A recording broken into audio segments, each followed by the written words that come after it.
name is Keshwani. That's Keshwani, Keshwani. I have been solving math problem for GMAT out of this book here, the GMAT Review, the official guide. If you do not own this book already, please purchase one immediately. You will find it at mba.com. The problem that I'm about to solve is the one that you will find on page number 171, problem solving, number 145. Let's take a look at it. There is a picture that is given to us. I'm going to reproduce here. We are told that this thing is A to D is 2 feet, and then it goes something like this.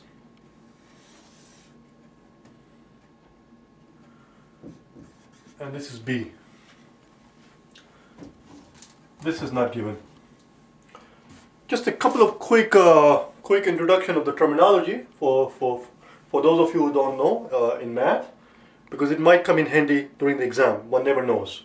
A corner where the two lines meet is referred to as vertex. This is a vertex, this is a vertex, there is a vertex, and this one. They give this vertex a name, they call it A, and they give this a name B. I'm going to christen these two, this one and that one, so that we can talk about them. Let's call this C and D. Or rather, I'd rather follow my, let's go, that doesn't make any sense. Well, actually, it doesn't matter. And I'm going to, well, we'll get to that in a second. So I give these two vertices names. The plural of vertex is vertices. This is the plural. So I give these two vertices name, which are not given in the exam, in the picture, but I give them so that we can talk about the picture. They tell us that this is A and that is B. And they also tell us that this is 5 feet from B to C. And they also tell us this distance A to B is 13. Let me read the whole question now. It says the trapezoid shown in the picture above represents the cross section of the rudder of a ship. If the distance from A to B is 13, the question is, what is the area of the cross section of the rudder in square feet? So they want the area of this picture here. Let's solve it. The very first thing that you need to figure out is this distance from A to C. A to C. Right here, this part here. I'm going to reproduce that picture here. This is A, this is C, this is the X that I'm calling right there. This distance is 5 and this is B. And we are told that this is 13. How do I find out the X? Since this is a right angle triangle, a simple Pythagorean theorem would do it. And I hope that you know Pythagorean theorem, which says that the square of the hypotenuse equals the square of this guy plus the square of that guy, the two legs. And you just solve for X, that's it. So X squared would be 13 squared minus 5 squared. And again, you should know your squares, 1 through 20, with the exception of maybe 17, 18 and 19. All the other squares you should know by heart in the exam to save yourself time, so that you're not sitting there wasting time and trying to figure out what is 13 times 13. You should know that by heart. So this is 169 minus 25, which comes out to be 144, which is X squared, hence the X is 12. X is 12. Having said all that, so I'm going to erase this now because I need the room to solve the problem. X is 12 for the Pythagorean theorem. Having said all that, there are two special kind of triangles that you should know for the exam. Two special kind of triangle. I'm going to make a note here. Two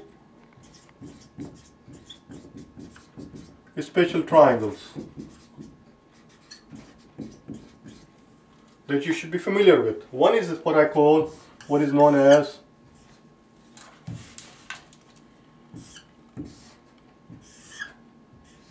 a 3, 4, 5 triangle. It's called a 3, 4, 5 triangle because you will see that 3 squared plus 4 squared equals 5 squared.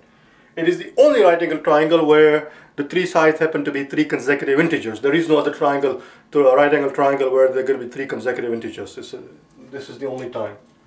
But the question is, will you be able to recognize this triangle when it appears in the exam? Because if it were to appear in the exam, the chances are it will appear incognito. For example, if I ask you,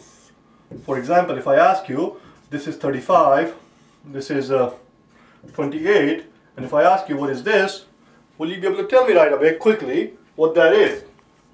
Because it's simply a 3, 4, 5 triangle, incognito. Because what it is this 35 is nothing more than 7 times 5. Here is your 5 there. This 28 is nothing more than 4 times 7. So there is your 4. And this right here, x, is what we need to find out. Since this is 5 times 7 and this is 4 times 7, this has to be 3 times 7. There is your 3, 4, 5 triangle. 3, 4, 5. So I don't want to waste inordinate amount of time during the exam to figure out that side. It should be immediately apparent to you that this x is just 21.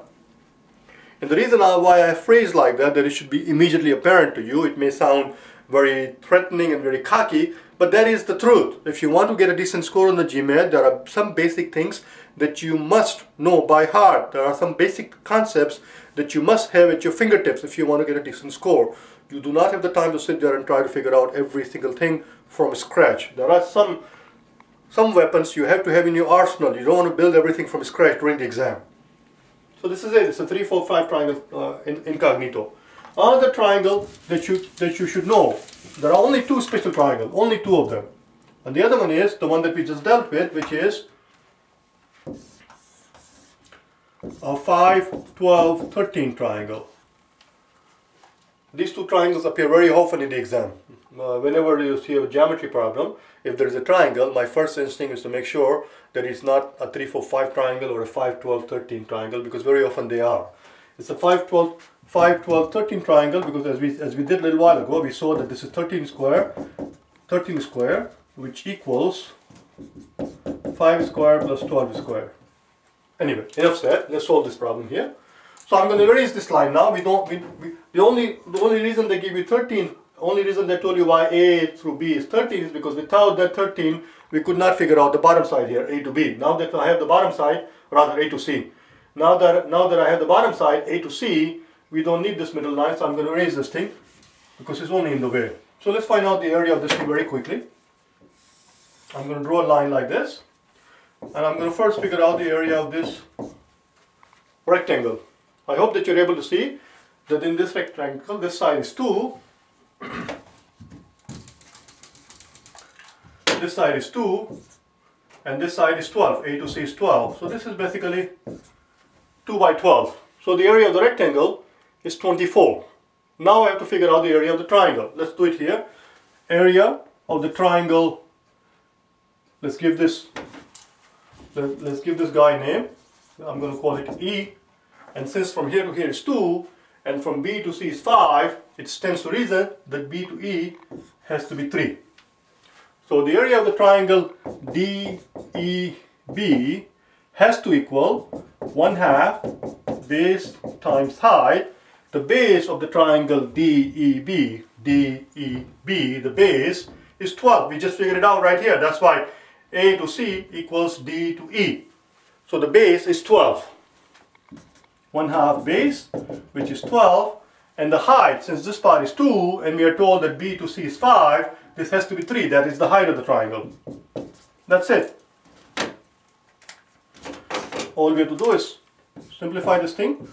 2 goes into 12 6 times, so this is 18. So the whole area that they're looking for is the area of this triangle here, which is 18, and right here, and this area right here, 24. 2 looks like 42 is the answer. 42 is the answer. Let me see how I'm doing time-wise. That was it. If you wish to send me an email regarding the videos, or if you wish to hire my services for private tutoring, please go to my website at prep4gmat.com and send me an email. Alright? Thank you.